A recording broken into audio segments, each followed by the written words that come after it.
안녕하십니까. 공장장 권한대행 이정열입니다. 어제 처음 권한대행 업무를 맡았었는데요. 과분한 칭찬과 격려에 몸둘 바를 모르겠습니다. 정말 깊이 감사드립니다. 저는 그렇게 잘했다 생각이 안 들었는데 청취자님들께서 얼마나 기대를 안 하셨으면 그렇게 했는데도 칭찬해 주시고 그런 생각이 드네요. 예, 시대정신이라는 말이 있습니다. 어떤 시대에 살고 있는 사람들의 보편적인 정신 자세, 태도 이렇게 정의가 되던데요.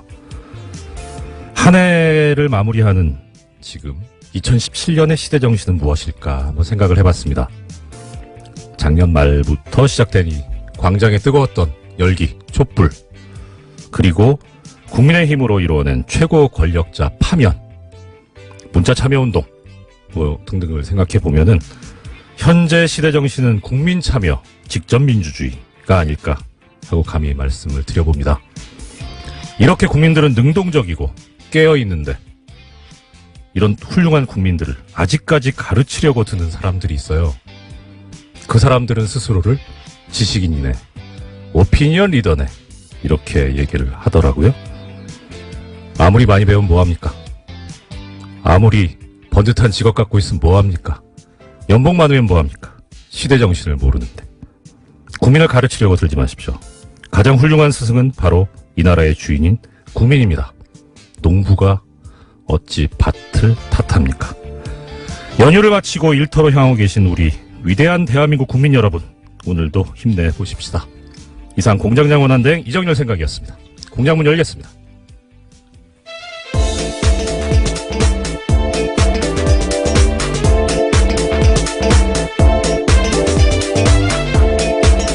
어서 오십시오. 시사인의 김은지입니다. 어제 뵙고 오늘 또 뵙는데 항상 반갑네요. 네, 반갑습니다. 예. 자, 오늘 좀 걱정은 돼요. 저 어제가 크리스마스여가지고 과연 뉴스가 있을까 싶은데 그럼에도 불구하고 또 튼실하게 준비를 해오신 김은지 기자님의 오늘 활약을 기대해보겠습니다. 어떤 소식 먼저 전해주시겠습니까? 네, 어제 크리스마스였는데요. 더불어민주당 추미애 대표와 자유한국당 홍준표 대표가 충북 제천 화재 현장을 찾아갔습니다. 두 사람은 사고 원인 및 대책을 놓고 극명한 입장 차이를 보였는데요. 추 대표는 소방 인력 및 장비 등의 확충이 시급하다라고 강조했고요. 반면에 홍 대표는 현장의 잘못된 대응으로 피해를 키웠다면서 세월호 참사 때와 닮은 꼴이다라고 지적했습니다. 예. 불행한 일이 벌어진 거는 이제 벌어진 거고, 문제는 원인을 어디에 두고 다시는 그런 일이 없도록 우리가 대비책을 세워야 되는데, 지금 말씀하신 바와 같이 원인에 대해서 서로 상반되게 생각들을 하고 계신 것 같아요. 근데 일단 좀 신경 써봐야 될 거는 객관적인 어떠한 상황이 과연 제대로 돼 있는가 하는 것을 염두에 둬야 될 것 같은데. 네, 그래서 추미애 대표 같은 경우에는 어제 예. 지방의 열악한 소방 인프라 개선돼야 된다는 점을 강조했는데요. 네네. 현장에 들어갈 수 있는 요원은 4명뿐이었다라면서 적절한 소방 장비와 소방 인력이 신속하게 투입됐다라면 하는 아쉬움이 남는다라는 이야기를 강조했습니다. 예, 그렇습니다. 이 제천 화재 발생한 제천 같은 경우에 인구가 한 13만 여분 정도 된다고 그렇게 들었는데 이 도시의 사다리차가 하나라고 그러더라고요. 네, 굉장히 소방 인력도 부족하고요. 소방 예. 장비도 부족해서 여러모로 현장에서 애를 먹었다라는 것들은 여러 차례 보도가 나왔습니다. 예, 그렇죠. 그리고 추미애 대표도 지적을 했는데 현장에 들어갈 수 있는 요원이 4명뿐이다.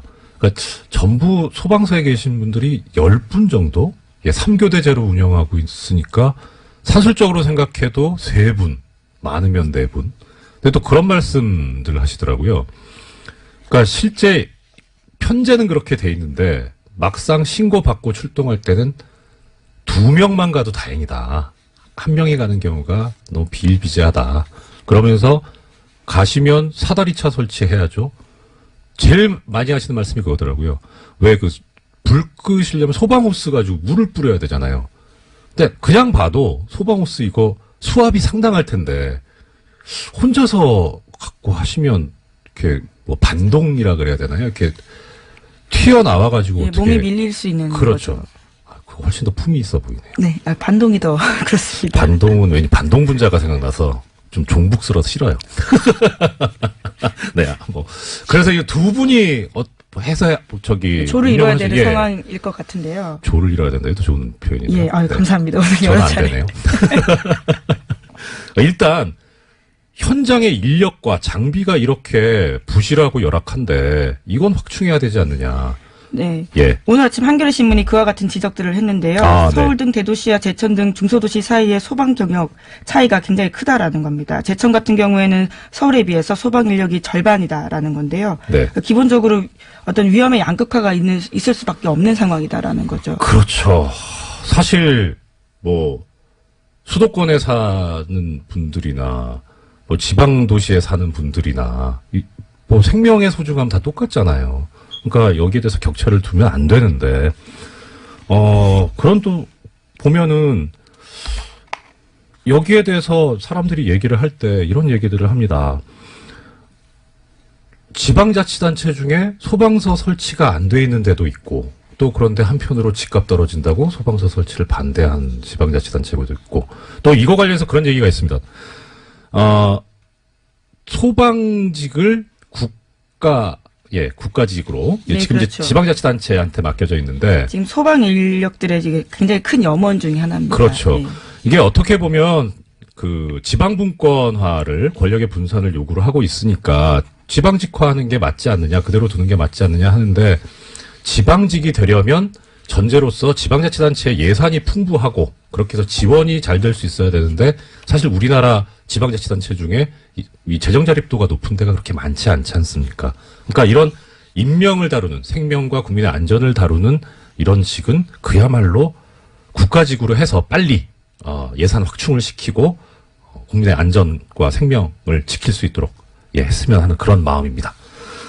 그다음 뭐 제천 화재가 아무래도 큰 뉴스였으니까 관련 뉴스가 또 있는 것 같은데요. 네, 관련해서요. 이 지역의 국회의원인 자유한국당의 권석창 의원이 출입이 통제된 화재 현장에 들어가서 논란이 일었습니다. 화재 현장 방문해서 30분간 둘러보고요. 자신의 휴대전화로 현장을 촬영했다라고 하는데요. 못 들어가게 막자 자신이 국회의원이다라고 주장했다라고도 알려져 있습니다. 여기 왜 들어가셨답니까? 혹시 알려진 바가 있습니까? 자신의 주장은요. 네. 현장을 찾은 것은 의정활동의 일환이다라는 건데요. 현장을 통제해서 처음에는 경찰들과 실랑이가 있었지만 안전장비 갖추고 경찰관 입회하에 현장 들어갔다라고 주장하고 있습니다. 뭐 지역 국회의원이시니까 찾아가시는 것이 꼭 나쁘다고 할 수는 없는데 근데 이 현장이 아직 지금 뭐 조사가 완료된 게 아니라서 증거가 보존이 돼야 될 텐데 이 비전문가가 들어가서 좀 그렇지 않나 싶은데 네, 그래도 게다가 유족들도 출입을 못하고 있는 상황이라고 하는데요. 그래요? 유족 대표 일부만 지난 23일에 합동 감식에 참관했다라고 합니다. 그렇기 때문에 현장에서 굉장히 여러 날이 나왔다라고 하는데요. 이게 그냥 뭐 이거 느낌인데 이 경찰분들께서 출입을 제지하셨으면 예전에 그 누구시죠? 김문수 경기도지사님. 네, 이제 119에 전화해서 굉장히 유명한 말을 했습니다. 나 김문수인데. 맞다, 순대. 예. 그 순대가 아니고. 그렇죠. 네. 지사님이라고 안 하셨나요? 처음에 경기도지사라고 했는데 그렇죠. 이제 그것을 알아듣지 못하니까 아마 자신의 이름을 밝혔던 것 같기도 하고요. 여기서도 그러면 나 국회의원인데라는 말이 나왔을 법한데 어떻습니까? 현장 제지하니까요. 충북 경찰서장에게 전화했다라는 보도를 제가 일부 봤는데 정확하게는 서장님한테 전화를 하시고 이런 것을 우리는 갑질이라고 하지요.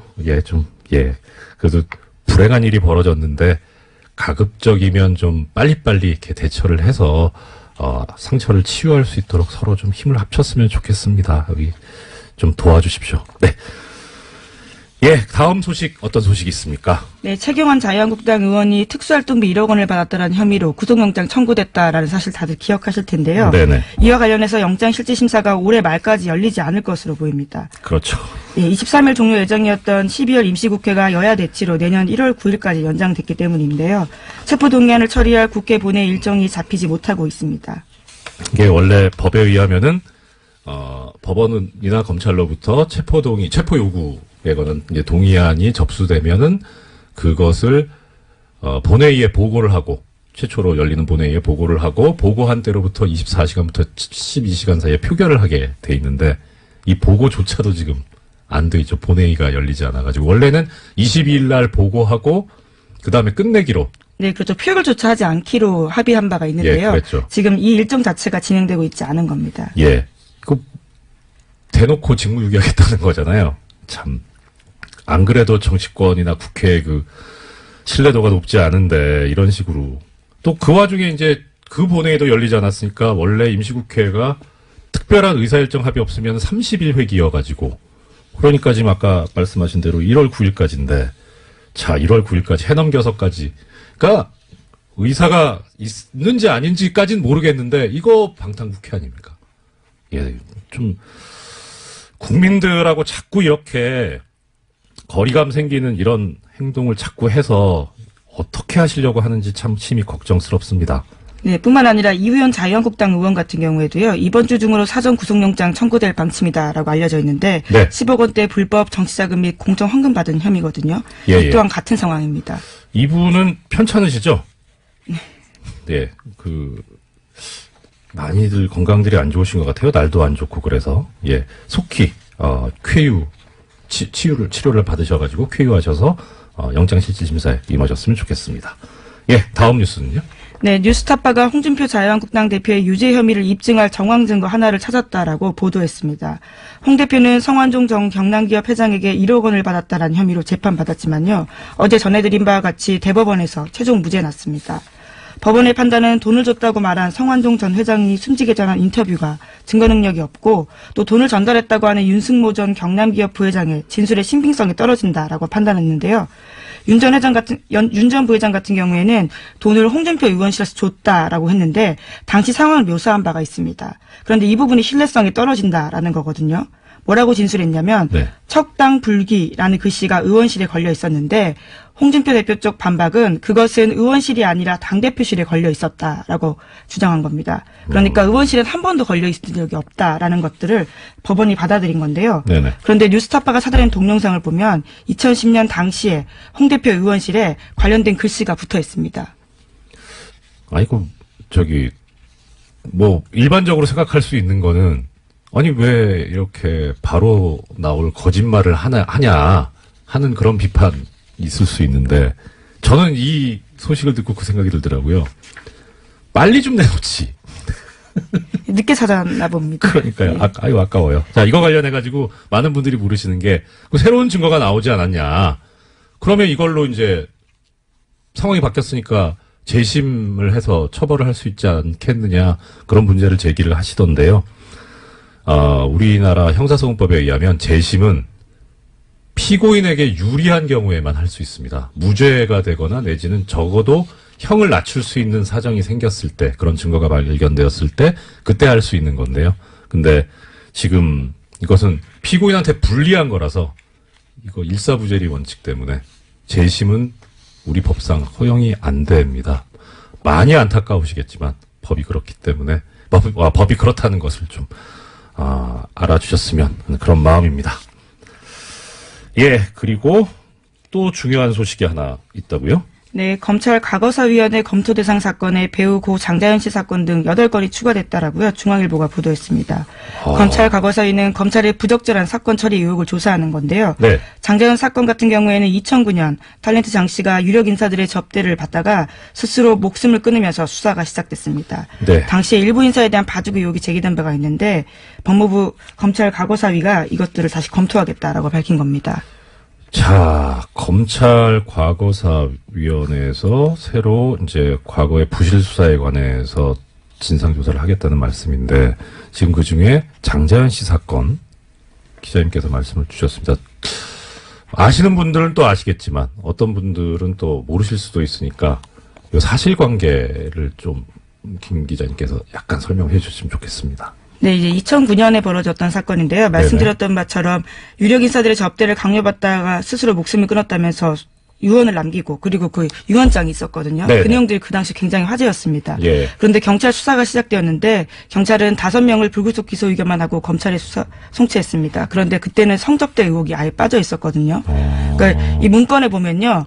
조선일보 사장이라는 의원이 있는데요. 이와 같은 술자리 참석했다라고 했던 인사들 10명 이름 모두 빠져 있었던 겁니다. 네. 그래서 검찰의 수사를 이어받았는데 김종승 씨와 유정호 씨 당시 매니저와 그리고 대표 명예훼손 혐의 그리고 폭행 혐의로 기소가 됐고요. 나머지는 모두 무혐의 처리된 바가 있습니다. 이게 지금 사실 애청자 여러분 꼭 기억해 주셔야 되는 게요. 이 장자연 씨, 고 장자연 씨 사건이요. 김은지 기자님 전문입니다. 예, 저기 주진우 기자가 전문이셨고요. 저는 예, 같이 그런 미담은 얘기하지 마시고요. 김은지 기자님 전문입니다. 예, 아니면 앞으로 전문으로 예, 하도록 오늘부터 하겠습니다. 바로 전문이 되실 거고 계속 우리 애청자 여러분들 기억하시죠? 다스는 누구 겁니까? 이거는 뉴스공장에서 시작이 돼서 계속 하고 있죠. 장자연 씨는 누가 죽였습니까? 는 김은지 기자님께서 계속 파주실 것으로 기대하고 있습니다. 굉장히 무거운 숙제를 또 전해주시는데요. 예.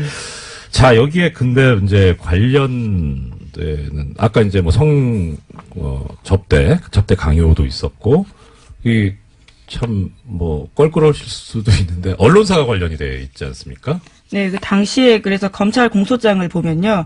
장자연이 작성한 문서에 조선일보 사장이라는 기재가 있다는 사실만으로 피의자가 장자연으로부터 술 접대를 받았다거나 성매매를 하였다고 인정하기 부족하다라면서요. 결과적으로 방상훈 사장 같은 경우에 증거불충분으로 혐의 없음 처분받았습니다. 거참, 네. 그렇게 수사가 끝이 종결이 되고 그리고 나서 저는 자세히는 모르는데 그게 되게 마음이 아팠어요. 그러니까 장자연 씨에서 남긴 말씀 중에 어머니 기일인데 제사 때인데 나오라고. 어떻게 사람이 그럴 수가 있을까 싶었었거든요. 네, 참 어제 전해드렸던 성완종 전 회장 사건도 그렇고 지금 이 장자연 씨 사건도 그렇고 돌아가신 분들이 참 억울한 죽음이 되지 않도록 우리가 함께 애써서 잘 좀 밝혀봤으면 또 이 검찰 법무부 과거사위원회도 검토 대상 제대로 좀 해줬으면 좋겠습니다. 예, 시간이 많이 흘렀는데 사실 여러 가지 소식을 준비해 오셨지만 어제 청취자 여러분들하고 약속드린 게 있죠. 삼성언론재단에서 언론인 분들, 우리 시사인에 계신 분들이나 TBS에 계신 분들은 안 보내주고 다른 분들만 보내줬다는 이 엄청난 잘못에 관해서 오늘 좀 이어서 이야기를 해보겠습니다.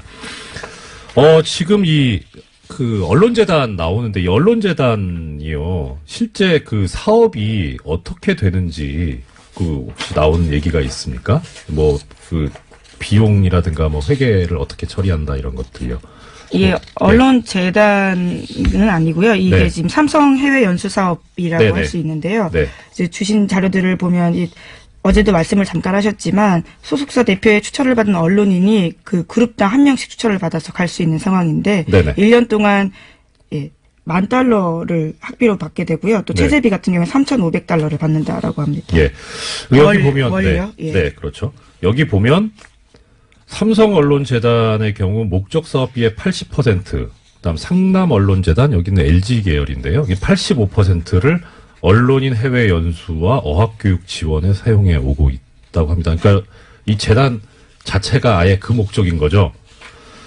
보면 참 이게 사업이 96년 삼성언론재단 같은 경우에 시작이 되죠.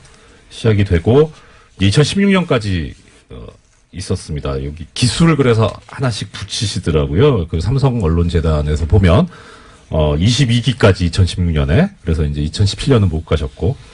근데 오늘 드리고 싶은 말씀은 이겁니다. 이 중에 2000년도에 6기로 다녀오신 당시 모 신문이라고 할 거 있나? 경향신문의 문화부 차장님 당시 다녀오신 분이 계세요. 이분이 그러니까 결국 삼성언론재단 삼성 돈으로 다녀오신 거죠. 여기에 대해서 그리고 나서 2009년에 본인이 근무하시는 신문에 칼럼을 쓰신 게 있습니다. 제목은 굿바이 노무현. 이 글에 보면 이런 얘기가 나옵니다. 참여정부의 실정으로 서민들이 가난해지는 동안 노무현 패밀리는 부자가 되었다는 사실은 변하지 않는다. 재벌개혁을 다짐하고는 삼성에 국정을 위탁하고 특권 없는 사회를 만들겠다고 하고는 스스로 특권층이 되고 시장개혁 대신 시장 만능의 우상을 퍼뜨림으로써 노무현을 통해 세상의 낡은 질서를 바꾸려 했던 그 열정을 싸늘한 냉소로 바꿔놓고 삼성에 국정을 위탁했다. 뭐 사실인지 아닌지 모르겠는데 삼성 돈으로 유학 다녀오신 분이 하기는 좀 썩 적절한 말씀은 아니지 않나 싶은 생각이 얼핏 들었고요. 이 칼럼이 2009년 4월 15일에 실리는데 아주 공교롭게도 한 달 후에 노무현 대통령이 서거를 하시죠. 뭐 이게 꼭 원인이 되겠습니까마는 참 아픈 칼럼이었고 이래도 되는가 하는 그런 생각이 들게 하는 내용이었습니다. 이것에 관해서는 또 여러 가지 준비를 하고 있는데요. 아마 중간에 제가 공장장 권한대행에서 잘리면 못할 거고 내일 잘릴 수도 있다라는 마음으로 빨리빨리 정리를 해서 조사를 해가지고 보내드리도록 하겠습니다. 한 30초 남았네요. 오늘 내가 이 소식은 꼭 전해드리려고 했는데 못했다 하는 거 말씀 주시죠. 네, 제목만 그럼 말씀드리면요. 네. 국민의당 전당원 투표가 지금 현재 세대결 양상이라고 합니다. 예. 그래서 반대하는 의원들이 지금 오늘자로요. 남부지법에 그 심리를 넣은 가처분 신청서를 제출했는데요. 그와 네네. 관련된 결정도 아마 빨리 날 것으로 보입니다. 투표를 막아달라는 거니까 투표하기 전에 결정을 법원이 해줘야 되겠죠. 법원의 신속한 결정을 바람하지 않습니다. 지금까지 시사인의 김은지였습니다. 감사합니다. 네, 고맙습니다.